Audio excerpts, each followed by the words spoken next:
là, si vous voulez bien.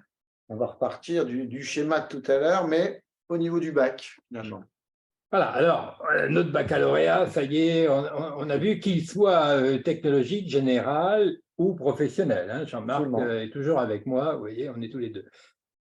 Voilà, alors Jean-Marc, à toi. Voilà, quand on est en terminale, finalement, on a le choix entre une licence 1 ou bien un but 1, donc bachelor en université de technologie première année, un BTS 1 et une première année de classe préparatoire de grandes écoles, CPGE, ou une première année d'une école post-bac en 5 ans. Je peux citer un exemple d'une école post-bac en 5 ans, beaucoup d'écoles. Par exemple, dans l'IESEG, l'ESCA à Angers, pas mal d'écoles d'ingénieurs vont faire des propositions de cycles en 5 ans, par exemple des ICAM, des ECAM, Junia, des propositions avec l'ICEN en 5 ans, avec parfois aussi des systèmes avec des prépas associés, mais qui quand même construisent de vrais parcours en 5 ans.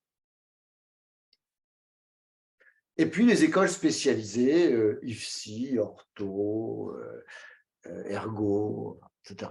Est-ce que pour mémoire, on peut citer les principales CPGE? Alors, oui, bien sûr. Alors, si vous êtes dans le champ scientifique, vous avez les fameuses maths sup. Aujourd'hui, ce sont des MPSI, maths, physique, sciences de l'ingénieur. Et derrière, en deuxième année, on verra, on fera une MP, maths physique, ou une PSI, bien sûr, sciences de l'ingénieur. Vous avez côté études bio, donc veto agro, les BCPST, hein, qui préparent au concours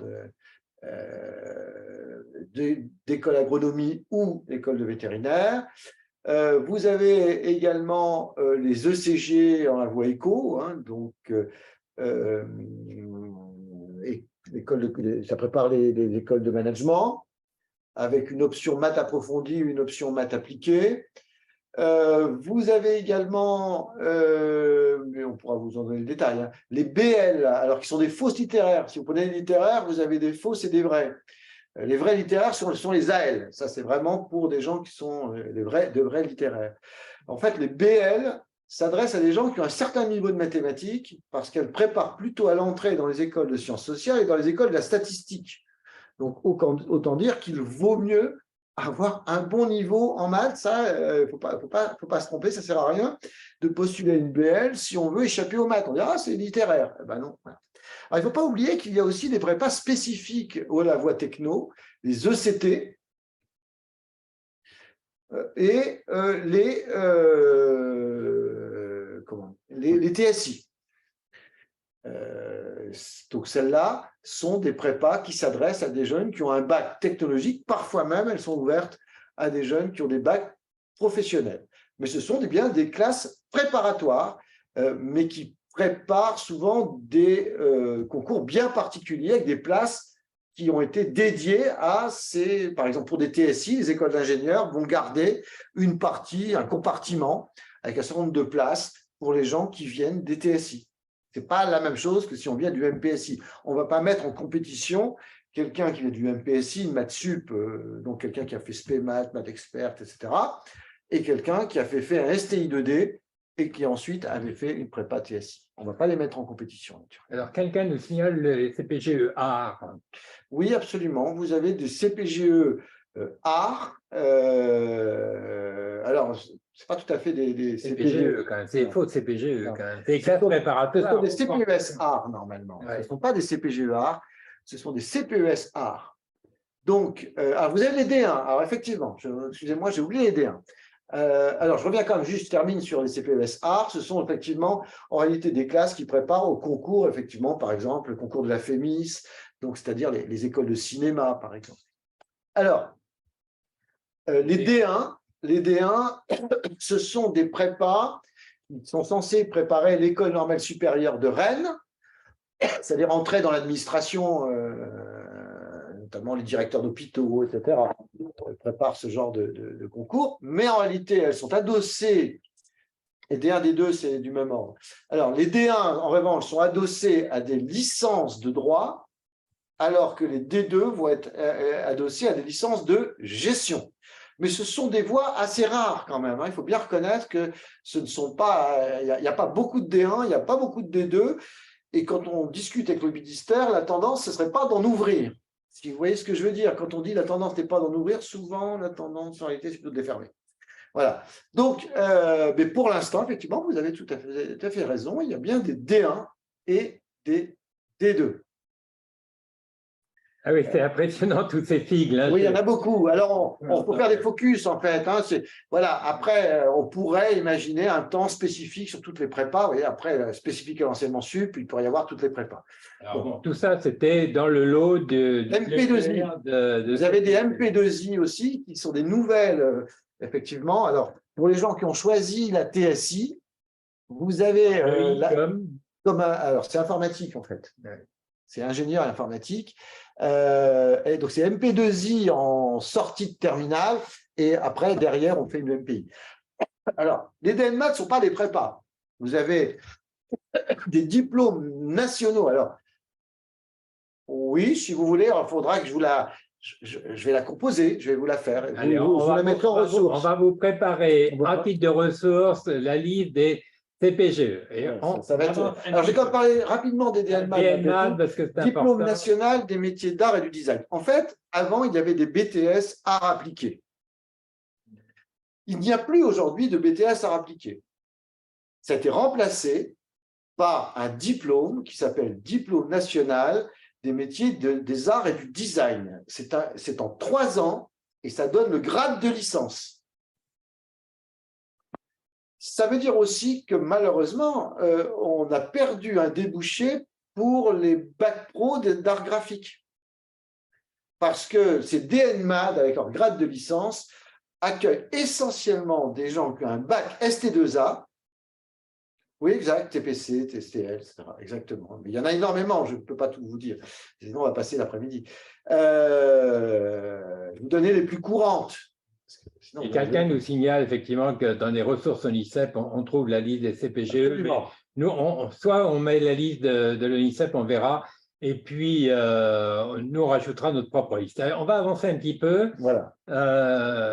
Voilà. Alors, pas confondre toutefois le DNMAD et les prépas arts, puisque le DNMAD, c'est plutôt pour les arts appliqués, alors que les CPS arts, c'est plutôt pour les écoles d'art au sens plus culturel du terme. Alors maintenant, on regarde un peu qu'est-ce qui se passe au niveau des ECTS, parce que, regardez bien, on a mis 60 ECTS, mais ce n'est pas tout à fait la vraie vérité.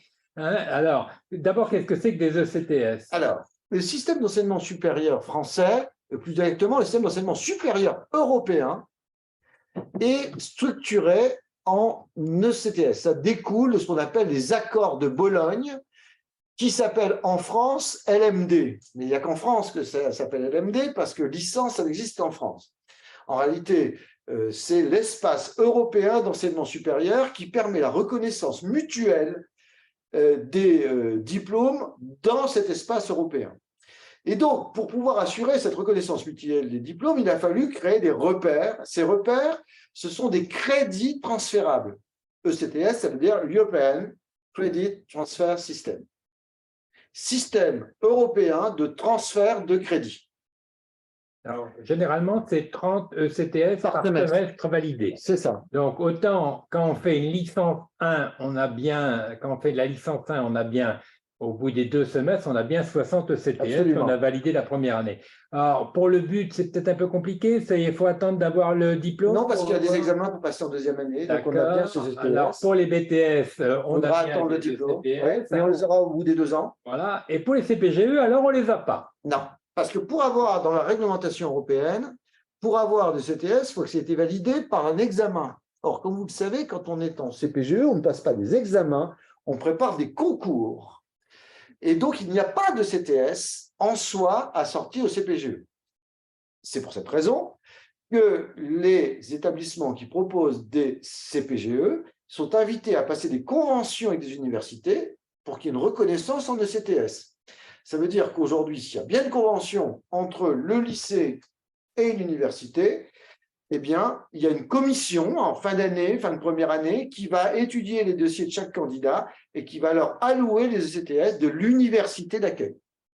Mais tous les établissements n'ont pas fait le choix de s'adosser à une université. Hein. Ce n'est pas automatique, comme dirait l'autre. Voilà, Et dans une CPGE qui n'a pas passé de convention avec l'université, à la fin de sa première année, il ne peut pas prétendre à ses 60 ECTS. Et donc, il ne peut pas prétendre entrer dans une L2. Alors qu'a priori, il y a de fortes chances pour que, et sortant d'une CPGE, il est même avec une moyenne de 8-9, il a en réalité un niveau probablement supérieur à ceux qui avaient la L1 en physique, par exemple, mais il n'empêche que l'université va dire, excusez-moi, mais si vous n'avez pas de convention, vous ne pouvez pas entrer en L2 puisque vous n'avez pas de CTS. Alors, on passe à l'étage au-dessus maintenant. Voilà, de licence 1, vous avez compris, on passe en licence 2. On va aller chercher, là, à ce moment-là, les biens, les 120 ECTS. 76 complémentaires. Voilà. Donc, on arrive bien à 120. La licence 3 nous apportera les 180 ECTS et on a terminé ce cycle-là. Voilà. On arrive au niveau L et la suite dans notre système du LMD, c'est d'entrer en master. Master 1, Master 2. Alors, une petite précision sur les masters. Pendant longtemps, il y avait une automaticité dans la même université pour passer de L3 à Master 1. C'est-à-dire que pourvu que l'on ait obtenu sa licence dans l'université A, on avait son entrée en master dans cette université A. C'est assez logique, c'est le système français. Vous savez, quand on rentre dans le système européen, on prend le système européen et en même temps, on regarde le système français. Alors, avant, il y avait la maîtrise. Et quand on rentrait de licence, quand on avait une licence, on avait le droit de rentrer en maîtrise. C'était la suite, logique. Et après, il y avait quand même une sélection pour entrer en DESS ou en DEA. Or, dans notre système français, dans un premier temps, on rentrait en Master 1, mais on n'avait aucune garantie d'entrer en Master 2, parce qu'il y avait une sélection Master 2. Vous voyez, vous êtes l'ancien système sur le nouveau. Depuis 2 ans, ce n'est plus comme ça que ça fonctionne. Les universités françaises sont autorisées à sélectionner à l'entrée. Donc, il n'y a plus d'entrée automatique dans les masters lorsqu'on a une licence. Et là, je vous invite à être prudent et à prévenir à vos jeunes parfois d'être prudents sur certaines licences, sur des très mauvais taux de passage, d'ouverture sur les masters. Par exemple, psycho. Vous savez bien, les jeunes filles, jeunes garçons qui a fait Freud en terminale, qui trouve ça sympathique et qui veut venir à l'aide, à la détresse psychologique de son voisin et qui va donc s'inscrire en psycho. Bon, déjà, quand il va en psycho, ça va faire tout drôle parce qu'il va déjà surtout faire des maths, des stats, de la bio et assez peu de psychologie proprement dite dans l'entretien. Et puis, quand il aura sa licence, et là c'est beaucoup plus grave, c'est que quand il va avoir sa licence 3, il aura un mal de chien à trouver un master parce qu'il y a beaucoup moins sur l'échelle française, il y a beaucoup moins de places dans les masters de psychologie français qu'il n'y a de diplômés de L3. Ce qui veut dire que bon nombre de jeunes qui ont fait psycho devront trouver un master dans un autre domaine que la psychologie. Donc ça, il faut faire attention, il faut quand même prévenir les gens qu'il faudra penser au plan B. Alors peut-être qu'il faut une licence de psycho pour ensuite devenir enseignant, c'est possible. Alors ils vont l'être parce qu'en réalité, prochainement, il va y avoir un nouveau portail qui va être créé sur le modèle de Parcoursup. Ça y est, c'est en route, c'est pour la rentrée prochaine. Ce sera le portail sur les masters, c'est-à-dire qu'il y aura un portail du même modèle que Parcoursup. Vous aurez tous les masters de France. Vous ferez un dossier sur ce portail,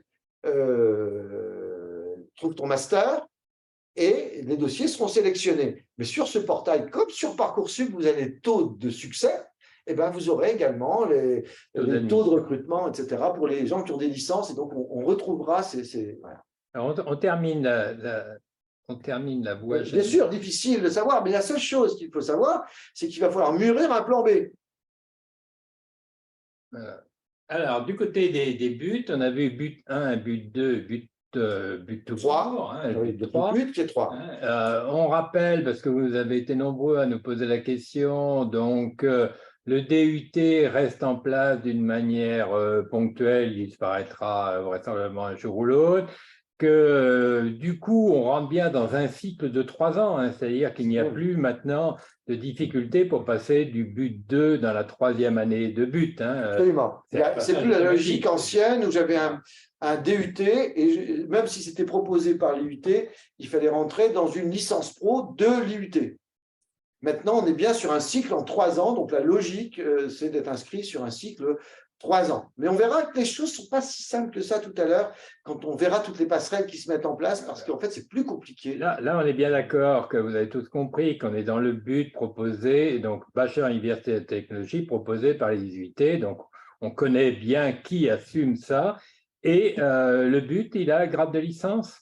Alors absolument, c'est-à-dire que le bachelor universitaire de technologie est reconnu par la CERS et le ministère de l'enseignement supérieur comme ayant le niveau licence. Donc, c'est bien un grade de licence qui est accordé aux gens qui ont obtenu un but. Donc, 180 SCTS. Absolument. 180 retenez bien ça, parce que quand on va faire le zoom tout à l'heure, enfin le zoom, voilà, le focus sur les buts, on verra qu'un certain nombre de buts n'ouvrent pas les... Voilà. Alors, on va vous parler des poursuites d'études tout à l'heure. Pour l'instant, on reste dans les cycles de base, vous allez voir. On va vous en parler. Nos BTS 1, BTS 2, ça on les connaît. Et donc, quand on réussit le BTS, on a nos 120 CTS. Alors, effectivement, absolument. Si j'ai mon BTS, eh bien, j'obtiens un bloc de 120 ECTS qui donc me dit, quelque part, vous êtes reconnu dans le système européen d'enseignement supérieur et vous pouvez donc prétendre à poursuivre vers d'autres études. Je voudrais quand même rappeler une chose. Les crédits vous donnent une légitimité pour poursuivre, mais en aucun cas, ils obligent la formation supérieure à vous prendre. Attention, la seule chose, c'est qu'il y a légitimité à vous prendre. On va les négocier. On va vous en parler, la début, école d'ingé, etc. On va y venir. Alors, du côté des CPGE, quand on a fait une première année, on fait une deuxième année. En principe, c'est même obligatoire, voilà, entre parenthèses. C'est-à-dire que certaines CPGE l'oublient, mais le passage de première à deuxième année de CPGE, normalement, sauf avoir constaté un absentéisme au cours de la CPGE 1, on doit entrer en CPGE 2. On ne peut pas imposer un doublement ni évacuer un élève qui était rentré dans la CPGE 1. Il faut le savoir, parce qu'on considère, comme on a pu les trier à l'entrée, je vous rappelle que la différence entre les CPGE, les BTS, les BUT, d'une part, c'est que ce sont des filières sélectives, on n'est pas obligé de prendre tout le monde, alors qu'en licence, on est quasi obligé de prendre tout le monde. Et bien, à partir du moment où on a pu sélectionner en première année, il faut assumer sa sélection. Et alors là, on a compris que ça ne donnait pas les 120 ECTS, mais comme on va réussir un concours, c'est là que se déclenchera les ECTS. Hein. Alors, ça se déclenchera quand on aura eu sa première année d'école. Il y a une question là très bonne, comme vous savez le faire. Est-ce que, comment vérifier en fin de compte que la classe préparatoire est bien en lien avec l'université? Il faut demander à l'établissement. Normalement, voilà. En principe, ça doit être indiqué même sur la fiche formation sur Parcoursup. Ils doivent indiquer quelle est l'université de partenariat, pas de convention avec, du coup, qui apporte les ETS. Si ce n'est pas écrit, il faut demander. Très bien, mais si ce n'est pas écrit, il y a des chances qu'ils ne l'ont pas. C'est ça. Et vous savez que ça ne touche pas forcément celle qu'on croit, hein, parce que je peux vous donner comme exemple que Sainte-Geneviève, Versailles, jusqu'à pas très longtemps, il n'y avait pas de conventionnement. Non, parce que Sainte-Geneviève, Versailles, c'est un peu logique, c'est-à-dire ils ont un tel niveau, Ginette, ils ont un tel niveau de reconnaissance que pendant longtemps, c'était impensable à une université de faire faire le difficile devant un candidat qui revenait par exemple, d'une première année de MPSI à Ginette. Il rentre tranquille en L2 compte tenu de son niveau, parce que même s'il a des difficultés ou s'il en a marre de la CPGE, c'est un étudiant de très bon niveau. Sauf que les universités aujourd'hui, en tout cas certaines, au lieu de les prendre par dérogation, disent non, je suis désolé, peuvent prendre un malin plaisir finalement de bloquer les choses. Voilà. Alors, parmi… quand il n'y a pas de concours après… Après les TPGE, alors qu'est-ce qu'on fait? Alors là, je vois des écritures, la PGE1, c'est quoi ce machin-là? C'est PGE, oui, pour le programme grande école. Voilà. PGE, mais on a encore grande école, première année, deuxième année, troisième année. Voilà, donc si on passe, quand on a un CPGE, on passe plusieurs concours ou un concours avec plusieurs écoles. D'une manière générale, on a toujours au moins une école. On n'a pas forcément l'école qu'on voulait. En fait, le CPGE, c'est relativement sécurisé dans les faits. Une fois qu'on y est, il faut bosser, etc. Mais souvent, il faut vraiment envoyer une lettre recommandée pour demander à ne pas avoir d'école pour ne pas en avoir. Alors, on n'a pas forcément, évidemment, on n'a pas forcément Polytechnique, on n'a pas forcément HEC. Mais une école, oui. Il faut savoir que de toute façon, il y a plus de place dans les écoles qu'il n'y a de jeunes qui passent les concours. Donc, il y a un moment ou un autre, il faut bien que l'école se remplisse, donc il faudra bien qu'elle prenne des gens. Évidemment, ce n'est pas la première. Voilà, alors, si soit on trouve que cette école n'est pas suffisamment classée, alors, dans ce cas-là, après le concours, il y a deux possibilités. Soit on mobilise ces ECTS et on rentre à L3. C'est tout à fait possible. On peut partir dans une L3. Ou on peut demander à l'école de doubler, on dit cuber, quand on est dans les écoles de management, donc on est cube, et je ne sais plus comment on dit dans les écoles de sciences, excusez-moi, ça m'échappe, mais c'est un truc que j'utilise régulièrement.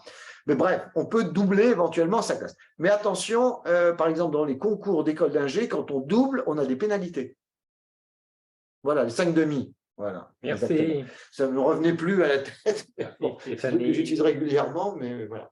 Alors voilà, on va continuer. C'est du direct. Ouais. On continue notre schéma. Alors, effectivement, un STI2D peut entrer en prépa TSI, par laquelle il peut entrer effectivement dans des écoles. Après, voilà, il faut qu'il ait envie d'y aller. Alors, on regarde ce que peut faire un BTS2 maintenant. Un BTS2, s'il a envie de continuer, il peut rentrer en licence pro. C'est ça, 3,5 ou 5,5. Alors, le BTS2, quand on est en BTS2, on n'est pas obligé de rentrer sur le marché du travail. On peut vouloir poursuivre. De plus en plus de BTS, notamment ceux issus des bacs techno et bacs généraux, ont envie de continuer. Donc, on peut poursuivre, par exemple, dans une licence professionnelle. On verra après quelle différence avec une licence classique. Mais on peut aussi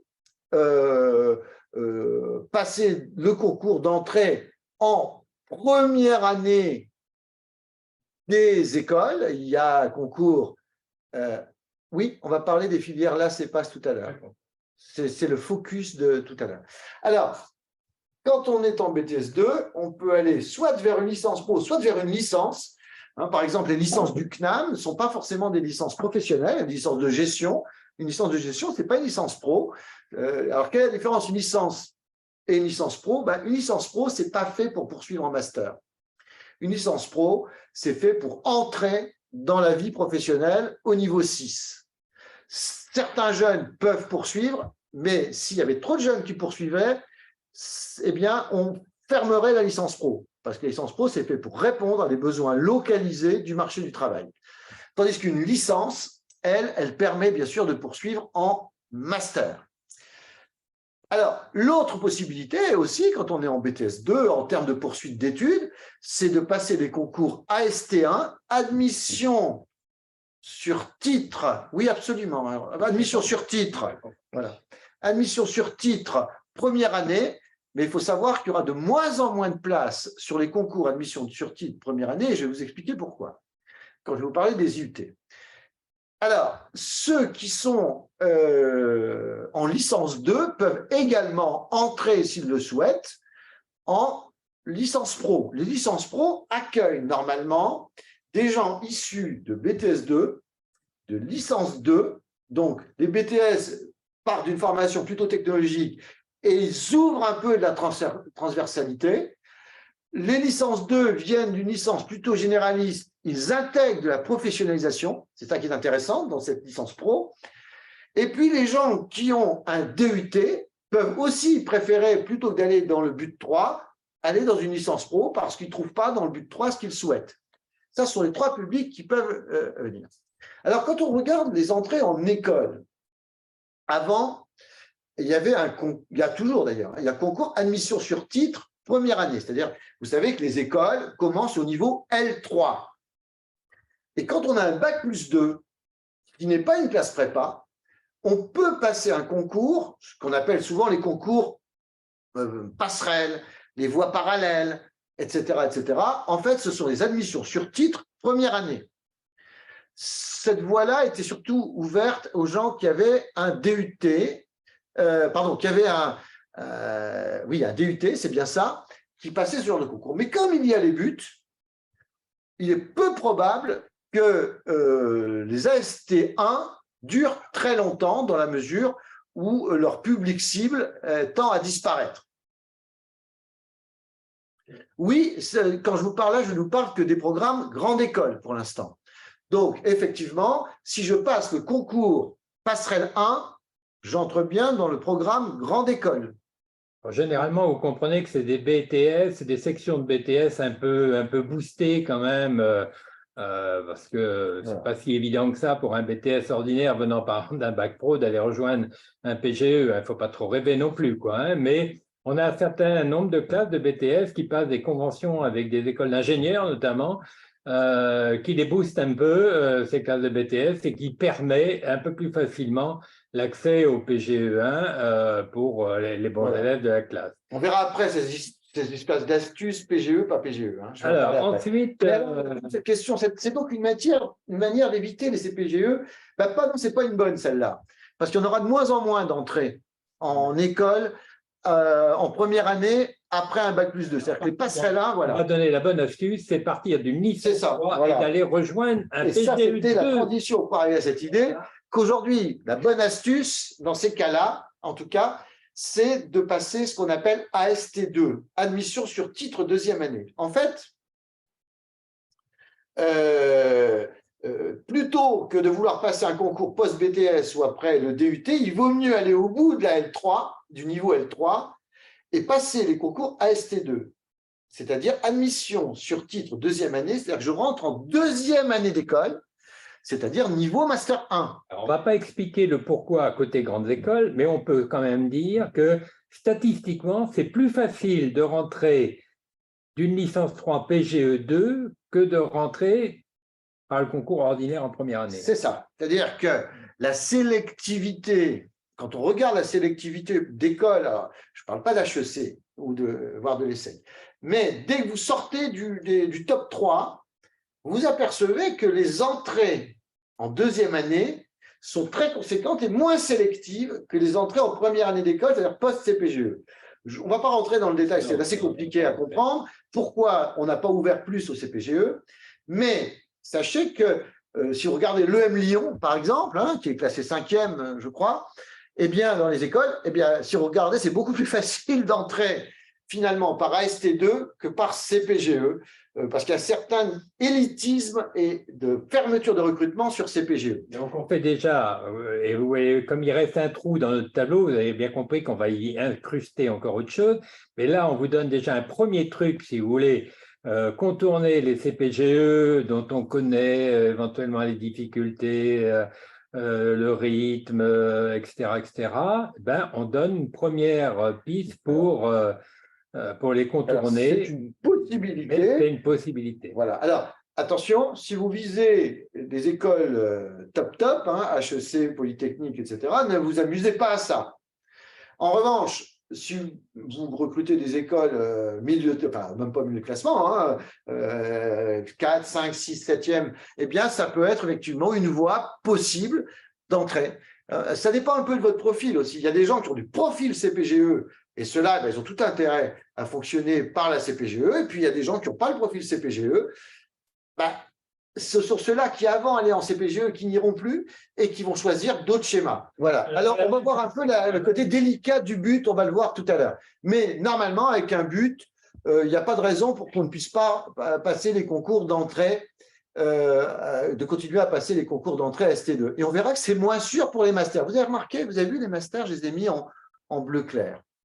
Là, en ce moment, il faut le savoir, il y a une espèce de tension entre les universités et les IUT, et notamment sur la problématique du but. Les universités ont tendance à dire, finalement, vous avez délayé votre programme d'IUT qui était sur 2 ans, vous l'avez délayé sur 3 ans, et on considère que c'est plus finalement une licence pro qu'une vraie licence, et donc l'entrée en master n'est pas la suite logique d'une licence pro. Vous voyez, c'est pour ça que je vous l'ai mis en bleu clair, parce que ce n'est pas aussi simple. Les IUT dépendent des universités, mais ont une certaine autonomie dans l'espace universitaire. Il ne faut pas confondre dans l'université ce qu'on appelle les UFR, les unités de formation et de recherche, et les IUT. Et actuellement, bon nombre d'UFR ou d'instituts sont en train de se bloquer, notamment les IAE. Les IAE ont fait une déclaration officielle, j'en viens au prépa ATS. Les IAE ont fait une déclaration officielle pour dire qu'ils ne prendraient pas de gens obtenant en but dans les masters d'IAE. On verra bien. Alors on verra s'ils le feront vraiment, parce qu'après il y a des questions d'effectifs. En fait, la raison est simple, c'est qu'avant, les IAE qui commencent souvent en licence 3, remplissaient leur licence 3 grâce au DUT, qui ensuite poursuivaient dans l'IAE en master. L'arrivée du but va assécher les licences 3 de ces IAE, et donc les IAE veulent envoyer un message, c'est si vous faites un but, ben vous ne rentrerez plus dans nos masters, donc venez plutôt faire votre licence à l'IAE. Okay. C'est la guerre interne. On continue nos flèches. Et alors, il y a justement, vous voyez qu'on était passé directement du BTS en licence Pro 3, mais en réalité, il existe aussi, d'une manière assez nouvelle quand même, les licences pro première année, et que l'on trouve ces schémas-là, évidemment la deuxième année ira bien, dans l'université. Absolument. Jusque-là, les licences pro étaient suspendues, c'est-à-dire qu'il n'y avait pas de licence 1, licence 2. Hein, il n'y avait pas... Or, aujourd'hui, certaines universités sont en train de développer des licences post-bac, des licences professionnelles post-bac, qui vont là encore concurrencer les BTS. Il faut bien s'en rendre compte. Alors, à la question, que sont les IAE? Ce sont des instituts d'administration des entreprises, ce sont des instituts qui dépendent des universités. Souvent, elles se qualifient comme des business schools universitaires. Alors, le DUT, oui. C'est-à-dire qu'au contraire, justement, l'idée, c'est que quelqu'un qui a un DUT vienne plutôt faire sa L3 à l'IAE que poursuivre dans le but 3. Sauf qu'en réalité, les jeunes, maintenant, ils vont rentrer en but pour faire 3 ans. Il ne faut pas rêver. Hein. On a un parcours direct 3 ans, sécurisé, avec des effectifs plutôt faibles, etc. Enfin, voilà. Je crois que… Alors, ensuite… Alors, les prépas ATS, juste 2 secondes, 30 secondes. L'ATS, ce sont des prépas pour des Bac plus 2. Mais ne font pas beaucoup, elles ne recrutent pas des tonnes. Et elles existent toujours. Hein. Ben oui, il va y avoir concurrence entre BTS et licence pro. Mais ces ATS sont des concours, enfin préparent au concours d'école d'ingénieur. Je fais 1 an de plus après un BTS ou 1 an de plus après mon DUT. Je vais en prépa ATS.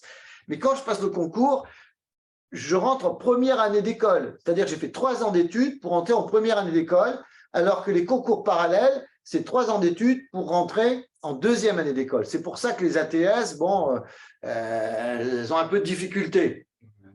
Ce n'est pas forcément un très, très bon plan.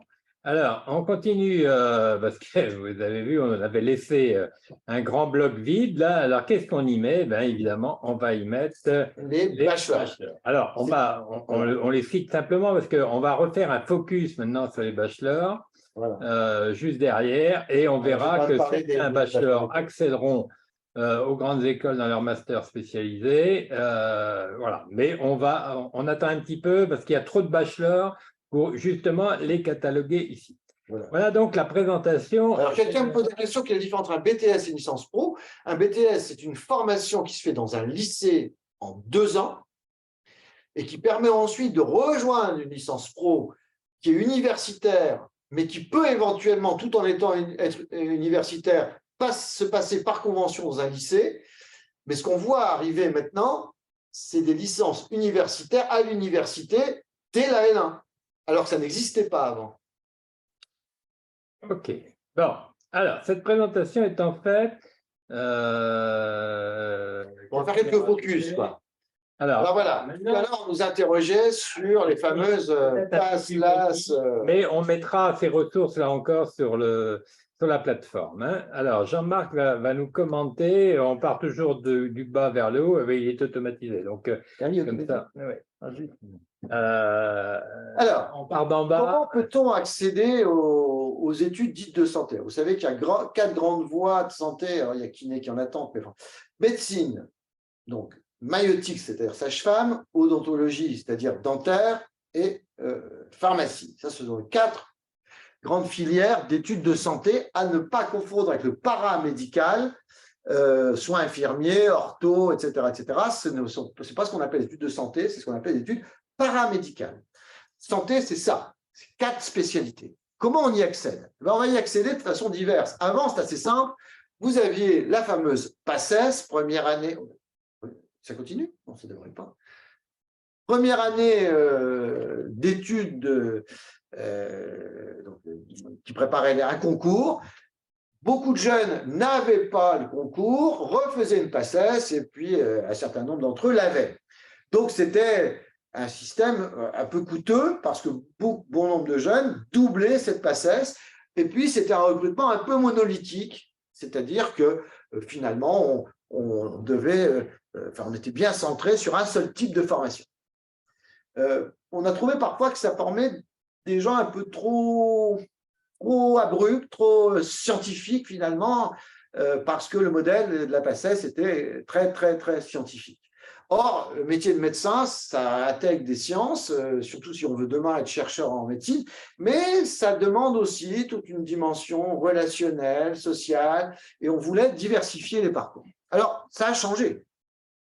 Donc, on a créé de nouvelles entrées au parcours santé. Alors, comment ça fonctionne? Vous avez d'un côté les PASS. Donc, première année études de santé, c'est le modèle classique. La L1 de santé, finalement. Les gens qui vont faire cette L1 de santé vont passer les concours avec un nombre de places qui leur sont réservées, mais non plus toutes les places. Ils ont une part des places, pas toutes. Simplement, si vous passez le concours et que vous ne l'avez pas, parce que c'est quand même, tout le monde ne l'aura pas, la majeure partie ne l'aura pas d'ailleurs, malheureusement, vous n'aurez pas le droit de repasser le concours pour cette année-là en tout cas.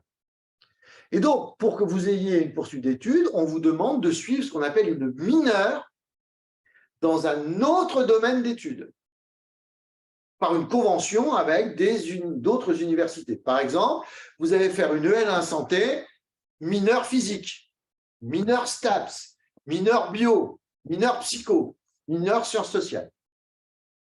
Si vous faites partie de ce qu'on appelle les reçus collés, c'est-à-dire vous avez votre L1, mais vous n'avez pas eu le concours, vous aurez le droit de rentrer en L2 de votre mineur. Donc, par exemple, vous allez rentrer en L2 de psycho. C'est des flèches vertes. Hein, voilà. Alors, à droite. C'est la bleue qui part vers le vert. Ah, c'est ça. Voilà. Ça, c'est pour les… Donc, vous rentrez en L2 quand même. Donc, vous ne perdez pas votre temps. De toute façon, ça ne sert à rien. Vous ne pourrez pas repasser le concours. Terminez de doubler votre L1. Donc, on ne double plus la L1 de santé. C'est ça que ça veut dire. Ensuite, il y a une deuxième entrée qui est la LAS. En fait, licence accès santé. Là, c'est l'inverse. Vous êtes dans une licence de bio, psycho, STAPS, sciences sociales, et vous prenez une mineure santé, c'est-à-dire vous allez suivre des cours à la fac de santé, et vous passerez un concours spécifique ouvert aux gens qui sont en LAS. Alors, sachez quand même que certaines universités de santé ont décidé de ne plus faire de passe, c'est-à-dire qu'il n'y aurait plus que des LAS. Si vous allez à l'Académie de Nice, par exemple, vous verrez, il n'y a que des LAS, il n'y a pas de passe. Le cas général, c'est il y a des passes, il y a des LAS, avec un certain nombre de places réservées. Donc, les passes sont en bleu et les LAS sont en vert. C'est ça, voilà. Alors, évidemment, je vais passer le concours, je ne l'aurai peut-être pas, si je ne l'ai pas, mais que j'ai quand même mes UV, hop, je peux rentrer en deuxième année de santé. Et donc, finalement, on va se rejoindre, on va se rejoindre dans cette L2, dans un autre domaine que la santé, mais qui peut aussi avoir une mineure santé. Et donc, avec cette mineure santé, eh bien, je vais pouvoir repasser un concours, mais le concours d'entrée en L3 de santé. Alors, il y a moins de place, évidemment, que dans la L2, que dans les concours d'entrée en L2 de santé. Mais ce qui veut dire que si j'étais en passe et que je n'ai pas eu mon concours, je peux quand même rejouer, mais pas sur le même niveau. Idem pour les passes. Donc, hop, je reviens dans une de mes 4 L3 par un concours spécifique. Et puis, je peux aussi continuer, bien sûr, dans ma L3, autre que celle de la santé. Enfin, il y a un troisième domaine, un troisième champ possible. Ce sont les gens qui ont fait des études paramédicales. Eh bien, ceux-là vont pouvoir tout simplement aussi passer un concours spécifique aux gens qui ont une première année d'études paramédicales, donc une IFSI, par exemple, c'est une première année d'IFSI, hein, Institut de formation de soins infirmiers. Hop, vous pouvez éventuellement vous présenter au concours des entrées de santé. Il y a un certain nombre de places réservées aux paramédicaux. Vous voyez, chaque fois, il y a des quotas. Et ça, c'est chaque université qui définit son quota. Je vous ai dit, certaines universités ont fait 0 pour les passes. Voilà, donc c'est un peu compliqué peut-être comme schéma, mais encore que là, bien fléché avec les couleurs, on devrait pouvoir se repérer. C'est sûr que ça permet quand même à un bon nombre de jeunes de ne pas faire 2 années comme plusieurs faisaient de première année de passage, de première année d'études, et puis se retrouver au bout de 2 ans sans rien du tout, quoi. Parce que là, il y a quand même, en jouant avec ces mineurs, il y a moins de perte de temps pour des étudiants quand même qui généralement étaient de bons niveaux, voire de très bons niveaux. Alors, l'histoire de est-ce qu'avec une deuxième année de mineur santé, on ne peut pas revenir dans la santé si on a déjà passé le concours? Si, c'est-à-dire que mais après, il y a l'université, chaque université est autonome et elle peut décider qu'il y aura tant de places, un certain nombre de places. Mais, si vous voulez, vous n'avez jamais le droit de passer 2 fois le même concours. Donc, vous ne pouvez pas, voilà, vous n'avez pas le droit de repasser un concours de première année. C'est-à-dire, vous ne pouvez pas aller dans une LAS 1, c'est-à-dire, vous êtes en passe, vous ne pouvez pas aller dans une LAS 1 et repasser le concours d'école, parce que ce serait le même niveau de concours. En revanche, si vous êtes en LAS 2, vous devez normalement pouvoir repasser le concours, mais pour entrer en L3. Attention. Après, combien de places? Alors, ce n'est pas tellement pour augmenter le nombre d'étudiants, même s'il n'y a plus le même numerus clausus, c'est plus pour diversifier la population médicale. On trouve qu'ils étaient un peu trop univoques par les PACES. Alors, maintenant, après ce focus sur les études de santé, nous allons faire un focus sur les bachelors. Alors d'ailleurs, vous voyez déjà apparaître en bas complètement les baccalauréats, et puis, même si vous ne voyez pas de manière formidable, mais vous allez voir, on va monter 3 colonnes progressives, un modèle standard, un modèle plutôt basé sur ESSEC et DEC, et puis un modèle suspendu, comme on dit. Mais ça, vous avez déjà compris dans les licences pro ce que c'était qu'un modèle suspendu. Alors, allons-y, c'est parti. On ouvre les flèches, on ouvre les voies. Alors, on a le modèle standard du bachelor. Le bachelor classique, c'est 3 ans après le bac. Ça, c'est vraiment le modèle standard. Hein, je me forme en 3 ans après le bac. Ça se trouve dans bon nombre d'écoles qui vont proposer, ou tous les bachelors qu'on vous propose. Alors, il y a aussi quelques bachelors en 4 ans, les fameux BBA de l'ESSEC ou de l'EDEC, par exemple. Hein. Donc, là, on vous dit, allez, c'est 4 ans, c'est pas 3, post-bac. Alors, avec un argument fallacieux qui est, qu'aux États-Unis, les bachelors sont en 4 ans. Alors pourquoi je vous dis c'est fallacieux? Oui, c'est vrai, les bachelors aux États-Unis, c'est 4 ans. Mais les examens, enfin, les études secondaires se terminent au niveau de la première en France. Alors que nous, les Français, ils ont fait une terminale avant de rentrer. Donc, si vous leur faites 4 ans de bachelor, en fait, vous leur faites faire 1 an de plus d'études qu'en France. Mais c'est pas, du point de vue de l'équation économique, c'est pas forcément une mauvaise idée pour les écoles. Dans le business des business schools, une année de plus à 15 000 €, ça se prend. Multiplié par le nombre de candidats, évidemment. Voilà. Mais enfin, ils nous diront que non. Mais voilà. Non, c'est purement un besoin de grande formation. liberté de parole ici. Alors, modèle suspendu. Alors, vous avez un modèle avec des bachelors 3, c'est-à-dire que vous avez, dans certains cas, des bachelors qui n'ont pas de bachelor 1, pas de bachelor 2, c'est ce qu'on dit le modèle suspendu. C'est un peu comme la licence pro de tout à l'heure, c'est-à-dire que ce sont des gens qui ont fait BTS 1 ou L1 ou DUT1, L2, BTS 2, et hop, ils vont partir dans la 3e année de bachelor, soit dans un bachelor en 3 ans, ils ont été reconnus par des équivalences, soit dans ces bachelors 3e année suspendus. Alors, ceci étant dit, quand je vous ai dit tout ça, finalement, je ne vous ai pas dit ce que c'était qu'un bachelor. Je vous ai simplement donné des durées d'études. C'est là qu'il va falloir un peu de discernement. Et ça, vraiment, c'est une vraie question pour les professeurs principaux, première terminale quand même, parce qu'on verra que la qualité des formations n'est pas forcément celle du papier glacé dans les revues spécialisées, l'étudiant Co, ou leur présence sur les salons ou qui prennent 3-4 fois plus de place que d'autres, ou dans toutes les invitations sur les réseaux. Hein. Voilà, il y a de tout là-dedans. Alors, on va essayer vraiment d'y mettre un peu d'ordre. Donc, vous voyez, alors, on a fait une classification déjà et on va vous les… ouais, merci pour la réalité. Alors, on a d'abord ceux qui ont une reconnaissance en ECTS et ouvrant l'accès au master et concours à ST2. Alors, vous avez, par exemple, les bachelors à grade de licence. C'est tout nouveau. On a autorisé, le ministère de l'Enseignement supérieur autorise un certain nombre d'établissements d'enseignement supérieur, des grandes écoles ou des universités, à ouvrir des bachelors à grade de licence ou à transformer leurs anciens bachelors en bachelors à grade de licence. Jusque-là, les bachelors n'avaient pas le grade de licence. Or, le fait d'avoir le grade de licence, ça vous ouvre un certain nombre de possibilités, notamment l'entrée en master, puisque vous avez le grade de licence, vous pouvez demander à entrer en master, mais aussi passer le concours d'AST2. Vous allez voir. Parce que certaines écoles, tout à l'heure, on a parlé de PGE, pas PGE, vous vous souvenez? En fait, dans les grandes écoles, vous avez 2 familles de masters. Vous avez les masters du programme grande école, qu'on appelle le PGE, donc le master classique, le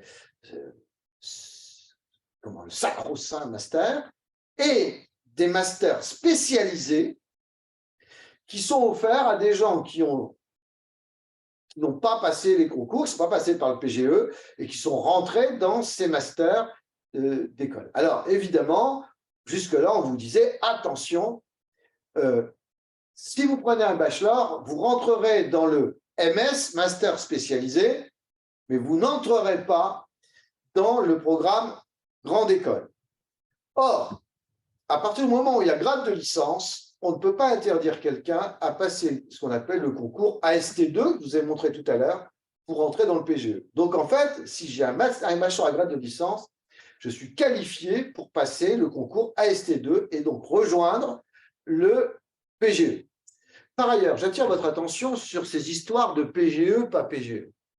Évidemment, si vous êtes en France, si vous pensez faire une carrière franco-française dans des grandes entreprises françaises qui recrutent uniquement comme DRH des gens qui sont passés par les prépas et les grandes écoles, effectivement, il y aura un discernement entre le PGE et le pas PGE. Rajouter. Voilà, une vraie valeur ajoutée. Mais ça, c'est vrai sur les très, très grandes écoles, etc.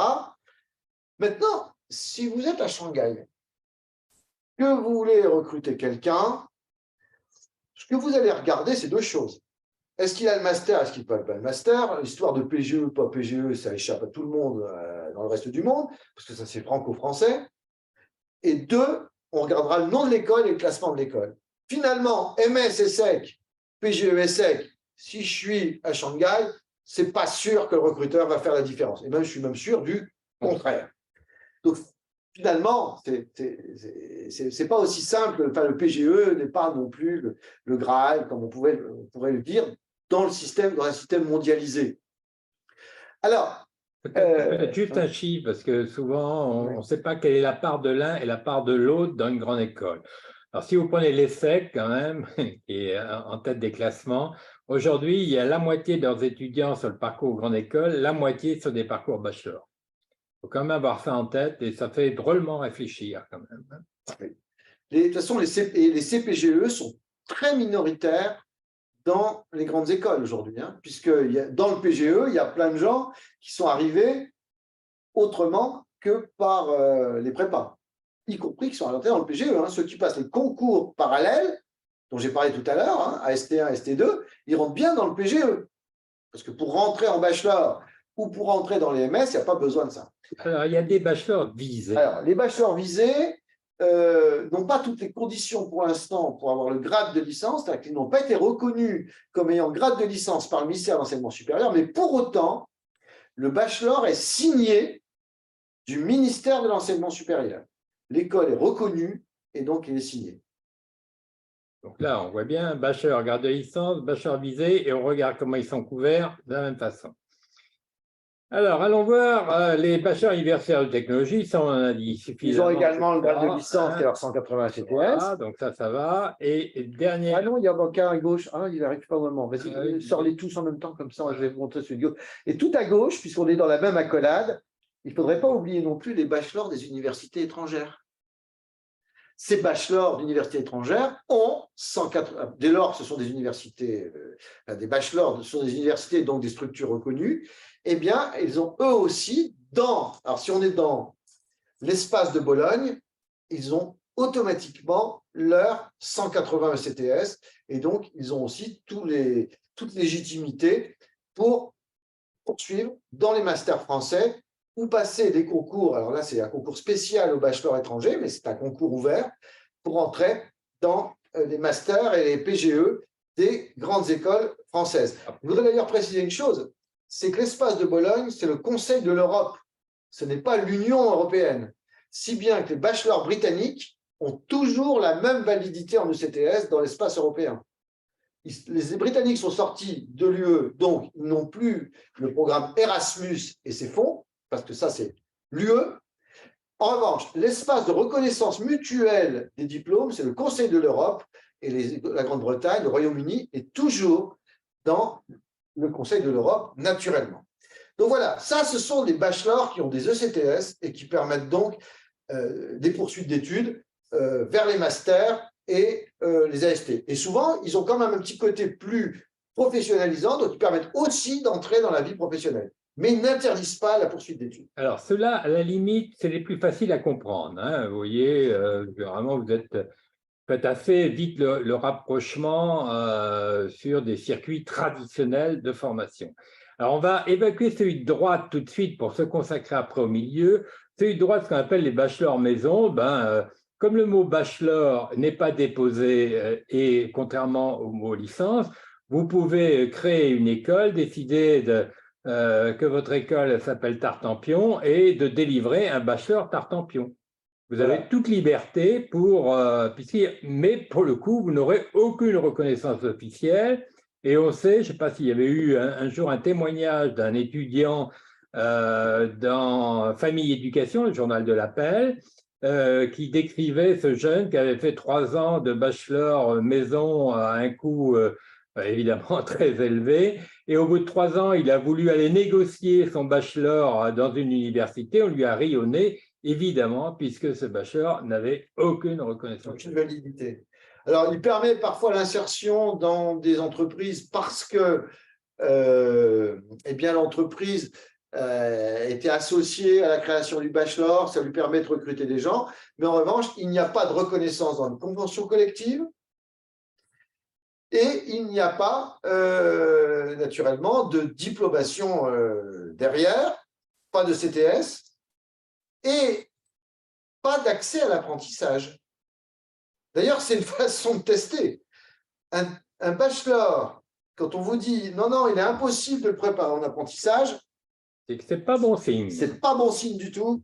Ça, il y a de fortes chances que ce ne soit pas un bachelor officiel, donc ce soit plutôt un bachelor en maison. Alors, consacrons-nous maintenant sur les bachelors RNCP parce que ça vous est peut-être inconnu, c'est plus difficile.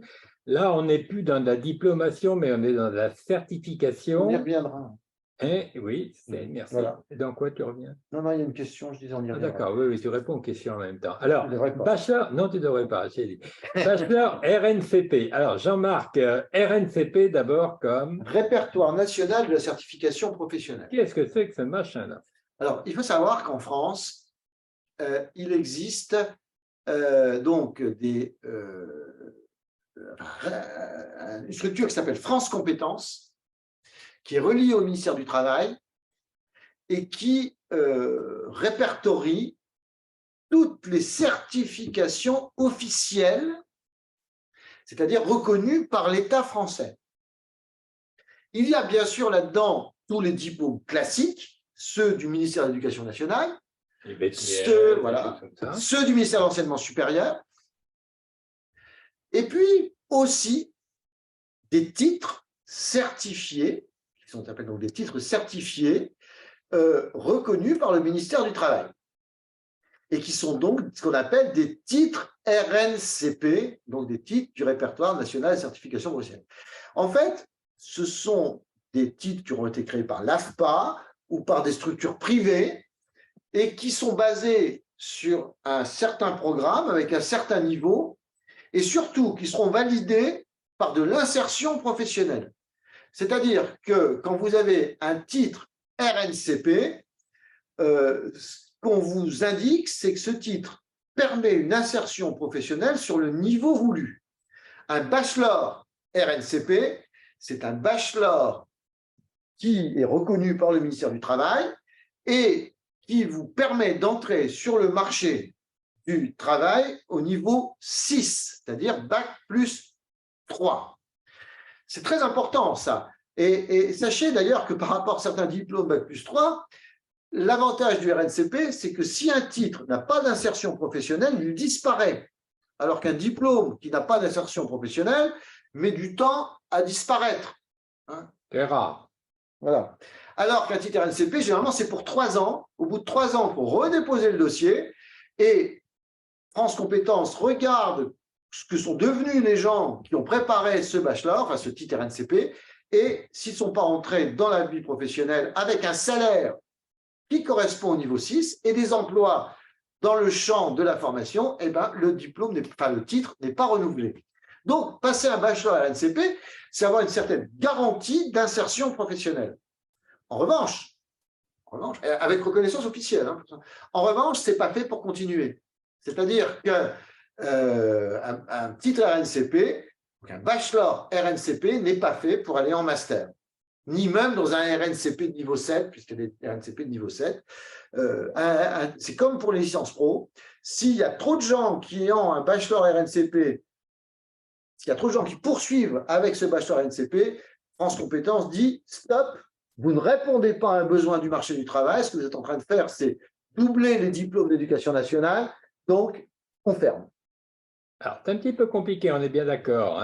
Alors d'abord, parce que si vous allez sur le site de France Compétences ou vous tapez RNCP, assez vite, vous trouverez la liste des certifications par niveau ou par spécialité. Ils sont très nombreux, ils sont très nombreux.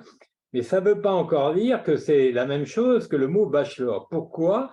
Parce que les établissements qui proposent des bachelors sur le titre RNCP ne le vendent pas avec la même dénomination. Parce que bachelor, machin, machin, machin, machin, c'est pas facile à vendre. Donc, on préfère vendre du bachelor paillette et avec en écrit en tout petit, adossé au titre RNCP numérotant du registre. Voilà. L'avantage de cette présentation de bachelor RNCP, c'est aussi la poursuite des bachelors suspendus et proposée à des jeunes qui sortent de BTS. Et pour l'enseignement catholique, il y a un véritable enjeu là.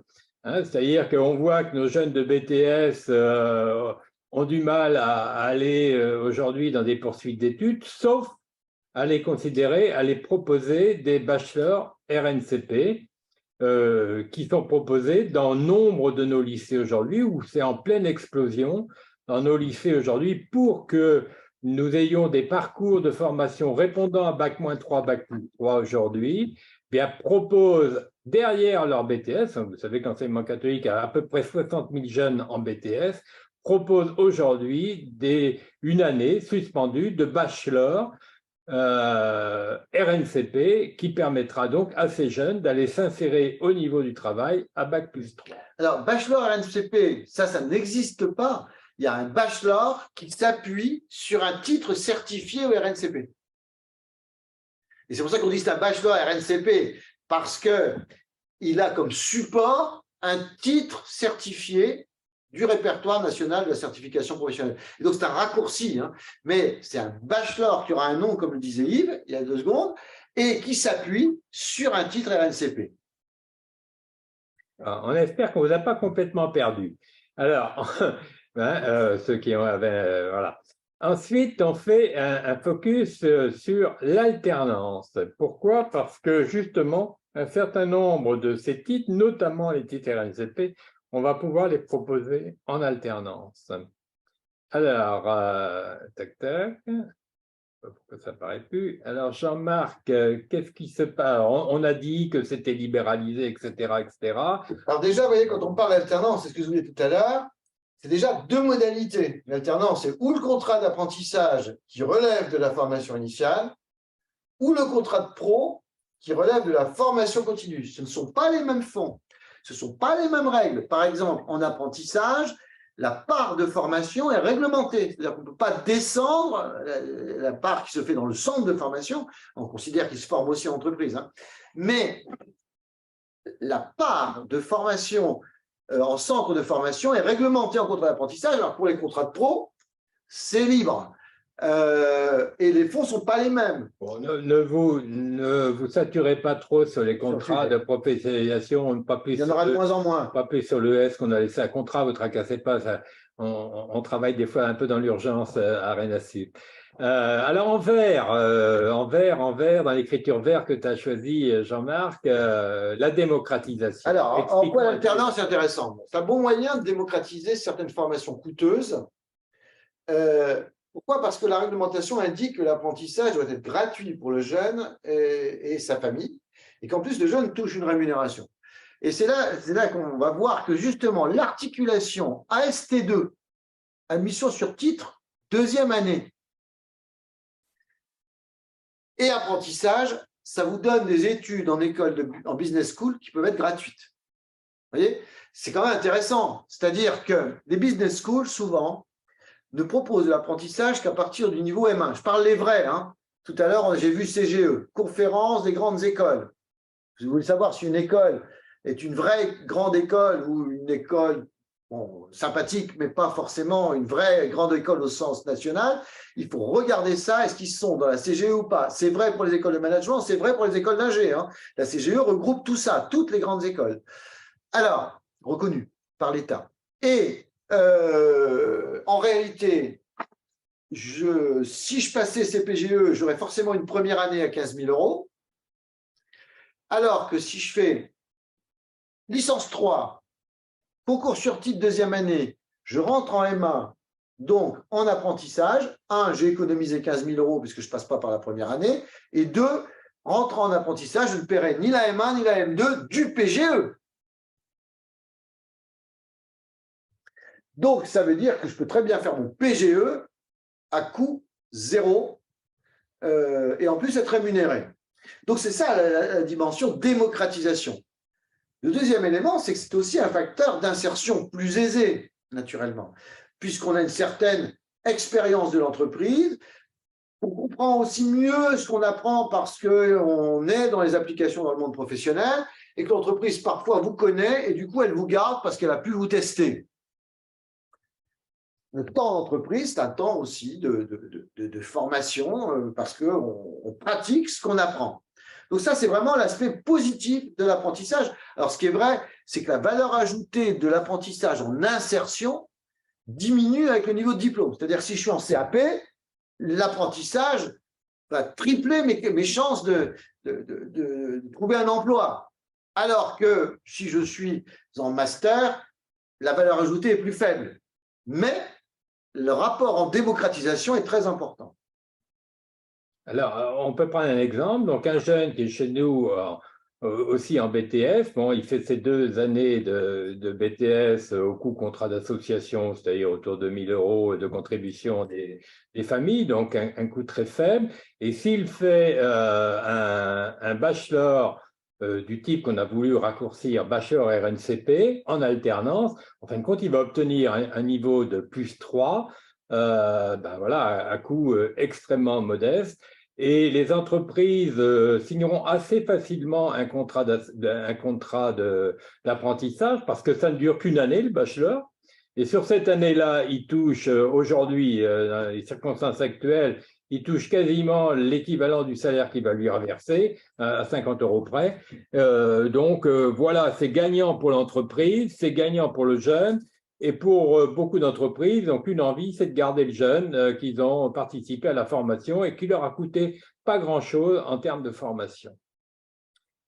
Alors, ce que c'est pas tout rose et violette. Il faut aussi voir l'autre aspect. Il faut mettre en garde certains jeunes aussi qui voient dans l'alternance le côté financier, mais qui en oublient les contraintes. Et c'est comme ça qu'on arrive avec des taux avec des ruptures. Non, il y a une suite. Oui, la suite arrive. Alors, attention, ça n'a pas non plus une solution de facilité, parce que le diplôme préparé, c'est le même que les étudiants à plein temps.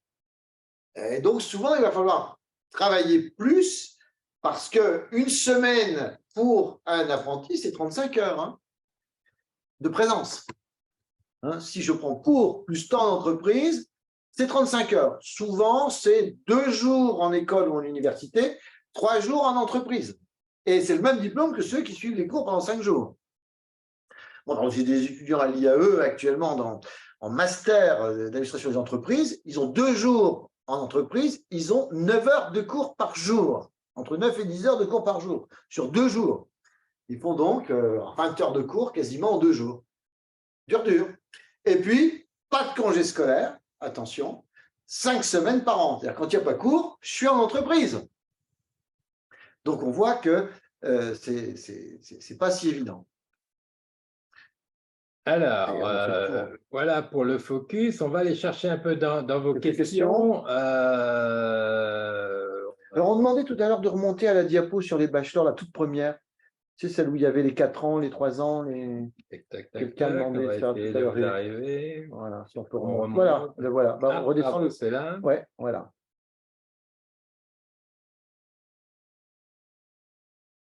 Oui, alors ça dépend, le nombre de places ouvertes. Alors, oui, ça peut être restreint, mais c'est un effort que le ministère leur demande. Je ne sais pas quoi tu réponds. Ah oui, c'est pas ce qu'on voit. Alors, certains me disent, en école supérieure, les places offertes aux apprentis sont restreintes. Oui, effectivement. C'est en train de changer. Attention, on part d'une situation où on avait moins de 500 000, autour de 300 000 jeunes en alternance. Aujourd'hui, on est en train d'atteindre le million, ou du moins on l'atteindra l'année prochaine, sans doute le million d'apprentis. On sait que cette explosion d'apprentis touche pour largement plus de la moitié l'enseignement supérieur. Et du coup, on est en train de changer les représentations. Et comme personne n'a envie de perdre des marchés, y compris les grandes écoles, il faut qu'ils vivent, ils ont des modèles économiques aussi. Donc tout le monde est en train de modifier son regard sur les apprentis et le nombre de places sera augmenté car ils ont besoin de remplir. Et notamment parce qu'il y a une pression de l'opinion publique, de l'État pour l'ouverture sociale des grandes écoles. On considère qu'aujourd'hui, les grandes écoles ne sont pas suffisamment ouvertes socialement. Elles bénéficient de subsides de l'État et l'État est en train de leur dire, si vous ne vous ouvrez pas plus socialement, vous aurez moins d'aide.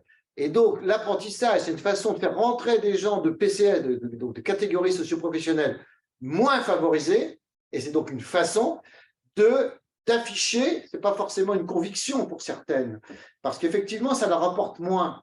Un apprenti, l'école va toucher 9-10 000 euros de France Compétences, via les OPCO, alors qu'elle demande 15 000 à un étudiant extérieur. Donc, un étudiant extérieur, il rapporte plus. Oui, mais l'État leur dit, attendez, si vous continuez, là, vous êtes beaucoup trop socialement élitiste, ça ne peut pas durer.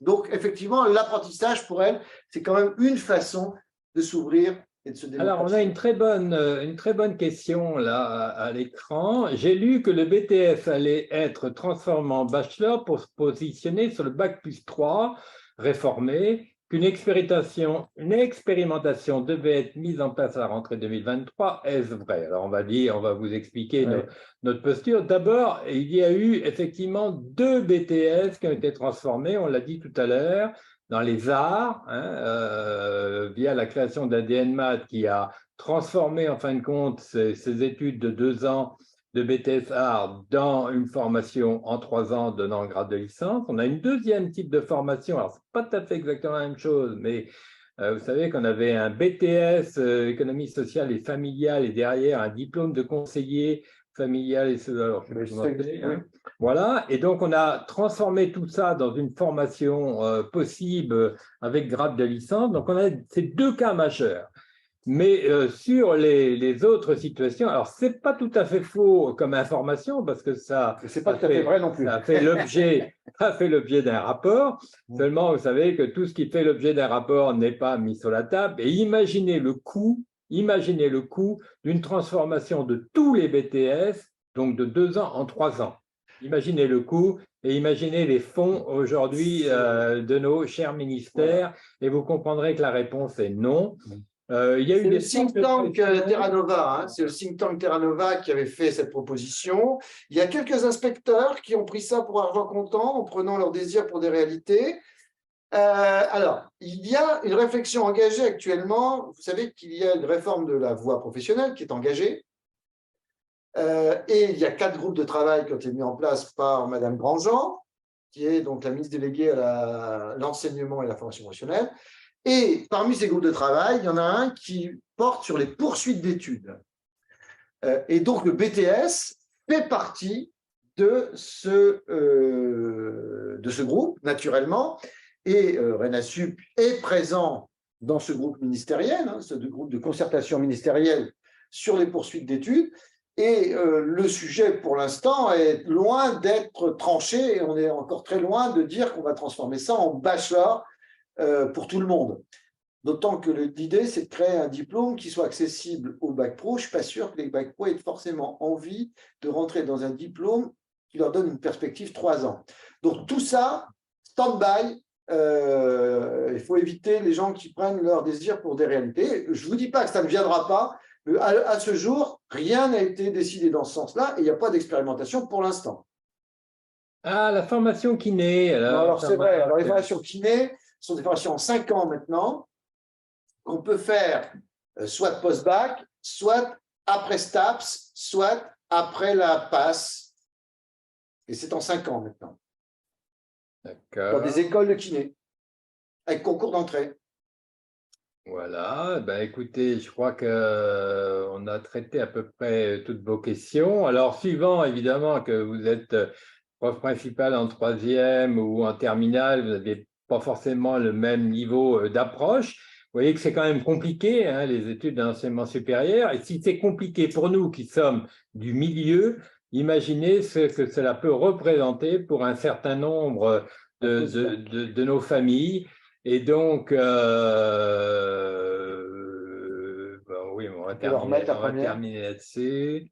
Alors, vous aurez le diaporama, hein. De toute façon, c'est à votre disposition, tout ça. Hein. Toutes les pièces, parce qu'il y en a même qui les utilisent pour des fois faire une séquence avec leurs élèves. Hein, tous ces outils vous seront donnés. C'est pas là, oui, puis en plus, il y a tout. Bon, allez, on va s'arrêter là, chers amis, parce que vous êtes fatigués, passer une journée comme ça en distanciel, sans trop bouger, c'est quand même voilà, une autre posture, dirons-nous. Voilà, eh bien, au plaisir de vous retrouver avec moi ou avec d'autres formateurs que RENASUP sur la deuxième journée qui est programmée, je ne sais plus quand. Voilà, au revoir à chacun. Merci de votre attention, de votre écoute et de vos questions. Bonne fin de soirée à vous.